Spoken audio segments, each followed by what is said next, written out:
try to be the person that I think I needed when I was undergrad. You know, trying to figure out everything. When I was on campus, I always felt like everybody else knew more than I did. And it wasn't just from an academic standpoint. It's just, how did you know that's the office to go to? How did you know this is what you need to do?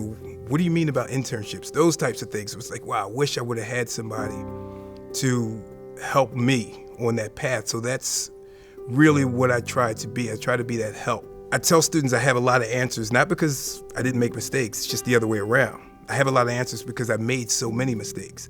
And if I can save them a few steps along that path and then still letting them know you're valuable who you are, I think it really helps in the work. And I love the work because it's always dynamic. No two students are the same. But if we're talking about especially first generation students or students of color on a predominantly white campus, man, it's always a struggle for a connection. We play these things in our head like, do I belong here? Although we may not say it. You're looking for the connection with people who look like you, people who may not look like you, but you want to know that I belong here.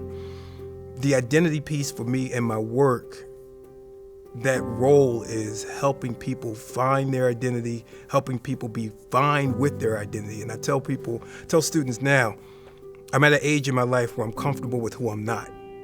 But it took a journey, a long journey, and I think I'm still adding to that. But if I could save you a decade or two to get there, that's what I'm here for. So the struggle after 2020, well, during 2020 and beyond, some people were like, all right, this is who I am. 2020 didn't do anything but solidify who I am.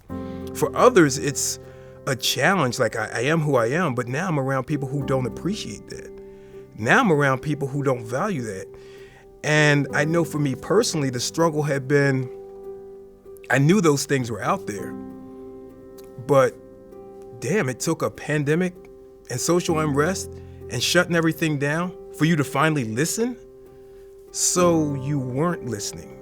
A good thing is, I think it drove people to what they really, really want to do. Their passion, whether it's starting a business, whether it's, no, this is the major I'm going into because there's a lot of work that needs to be done. So even for us, we have to even though we're helping students, we got to really take inventory of ourselves. Like, what did that mean for us? You know, what was that struggle? What Black history means to me is a couple things. One, it's the foundation. It's where we come from. It's like out of chaos still can come beauty, can come artistry. Out of unrest can come some peace. So it's that foundation. But it's also aspirational too, because Black history is somebody has thought about you before you were even born to make sure that the space you come into is going to be better. That's incredible. It's intimidating because it's like, damn, what am I doing? But to circle back to what I talked about with making mistakes and helping students, that's what they were doing with us. Like, don't worry about trying to be the great. We've done that work. Now just keep going. Like we set the pick, we block for you. Now advance it from that point. So it's foundational and it's aspirational. I think we need to just not keep Black history in a box, not just restrict it to just February. I think we need to expand the umbrella.